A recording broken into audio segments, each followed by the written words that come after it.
When it comes to snooker's history, Barry Hearn remains firmly at the core. As a promoter, he was at the very heart of the boom in the 1980s, and in the 90s, he became the manager of a certain Ronnie O'Sullivan when he turned professional. Now the chairman of the game's governing body, Hearn invited the Rocket down to his offices in Essex to talk about all things snooker. Thanks, Barry, for coming, talking to us.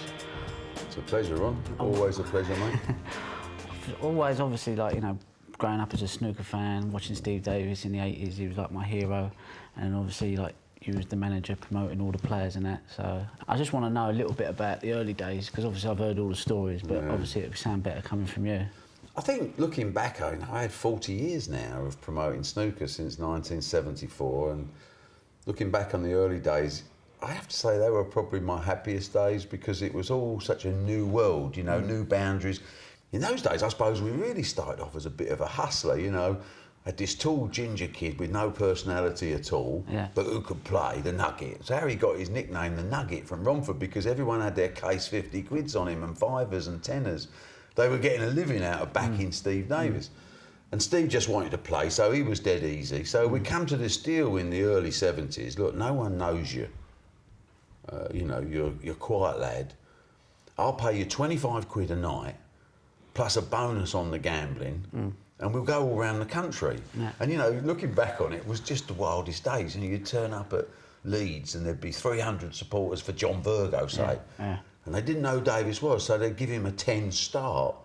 And then I'd take all the money in the place on behalf of the Romford Raw. The Romford Raw, that's right. Yeah. And we'd end up 3 o'clock in the morning, might have a bit of trouble in the car park. We got paid eventually, you know, and we just laugh all the way. That's how I remember the early days. All I remember is laughing, having a great time. And Steve didn't care, because he just wanted to learn the game. When was that point when you thought, I've got someone special on my hands here? You know, I'd love to tell you it was early, but it wasn't, because as you know, I mean, my snooker ability could be written on the back of a packet of matches, you know.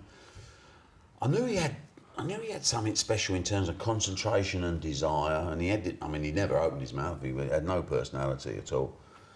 Very shy, very nervous boy. But once he was on the table, that was his opportunity to express himself at something, you know. From 75 to 78, I started realising this could be special, and then, you know, I just started banging the drum. I got the best player in the world, we're going to kill everybody, this is all over for the establishment, and they hated us. And I think about 78, I think Steve was playing in the British Team Championships. We were in Blackpool, and I said to him, son, I think you should turn pro. And his dad said, no, let's go, we want to win the World Amateur first. I said, waste of time, you can't eat medals. I said, this kid is going to be the next world champion, blah, blah, blah. And we signed our only contract we ever had. We signed up against a lamppost in 1978 in Blackpool. And of course, it didn't come as easy after that, because it is a tough game to master. But that was the time. From 78, I thought I'd got something really special here. And you talk about the establishment, because I remember when you signed me up. I was 16 at the time of when I was meant to turn pro, but my birthday fell short of the closing date. I've never ever told this story to anyone, but I just thought I'd tell you, because I always wanted to ask, did you think there was a problem with the establishment with you? I remember playing in Pot Black, and I was 15, and you had all of the board members there, and I remember standing behind a curtain just to wait before I was about to go out, and one of the people there that was part of the establishment said, if it wasn't for Barry, you would have turned pro. He said, it's only because of Barry that they're not letting you in. And I looked like that, and I was like, really? No, they hated me. I mean, it was partially my fault as well, because I'm not exactly shy and retiring. I was pushing their face in it. I was so much better than them at doing their job. And it takes a big man to appreciate that they're second best. And then, of course, signing the prodigy, you know, and it's like, And their first thought was, how can we get at Barry? And the easiest way was by not letting you turn pro. And, you know, this is a family programme, so we can't tell the full story. But basically, I talked him into it in the end. Just bringing it back now to the present, obviously, you've kind of now gone from battling the establishment, coming through the early days, promoting players, promoting tournaments all around the world. You're now ownership of snooker, where it all started. No, I love it. Did you ever think you'd be in that position where you'd one day? No, I thought, I mean, after a while of all the opposition I was getting, in the end, even the best fighter after several hundred rounds says I've had enough. And I probably took that route because I was capable of doing so many other different sports and getting my pleasure from different things, predominantly the boxing, latterly the darts and whatever we're doing. And when the opportunity came, much, much later, you know, I thought, do I really... And I sat down with Steve and said, do I want to... You know, it's like going out with an old girlfriend you haven't seen for 40 years. I thought he was mad. I know, you told me I was mad. I mean, I backed you. I mean, I thought there was no one better for the sport. But at the time, I did think, I don't know what he's letting himself in for it. I just felt there was lots of different things going through my mind at that time. I felt one, and I mean, I'm not as nice a person as this makes me sound, but I felt as if I owed the sport something. Secondly, I saw the opportunity in a commercial sense because the game was so poorly managed that even I, well, you know, on a bad day, I would look like a genius in comparison. So, and I like a little challenge, and sometimes it just comes up, you know, it's the right time and the right place. We know we've got a great game to play, but we have to present it properly. What way would you change the perception then of snooker? How would you start? I mean, do you think the players could probably do more to promote the game? Does that frustrate you? It frustrates me enormously. We had a meeting with all the players some months ago, and I asked them, you weren't there because you're bad at going to meetings. I wasn't invited. You was always invited. I love a meeting, you just ignored it.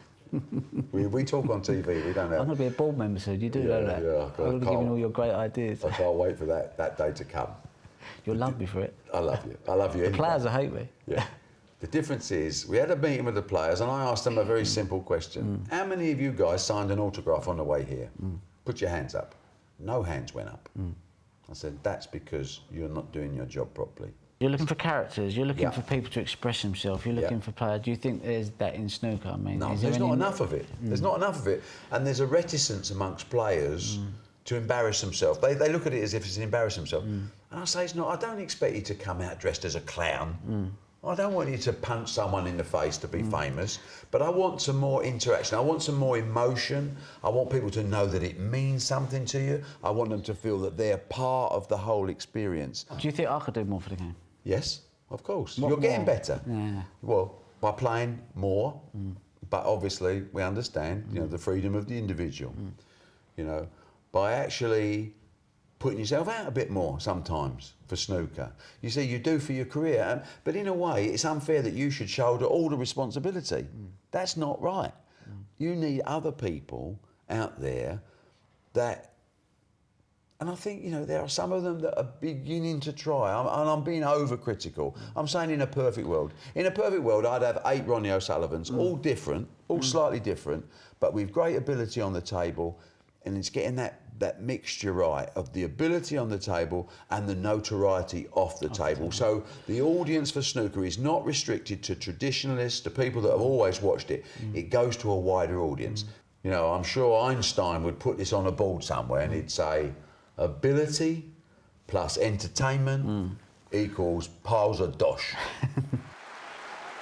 Whenever they play the World Championships and they show past winners, and there's that moment when you come out, and Davis, I think, won it in 1981, the big Doug Mountjoy, and there's you come running out and you like rugby charge Davis. I can't, do you know what, I get goosebumps even now when you say it. I mean, God's been very kind to me, Ronnie, as you know, and I've been involved in lots of big sporting events that have been fabulous fun. Some of them made loads of money, some of them have given me nights that I won't forget.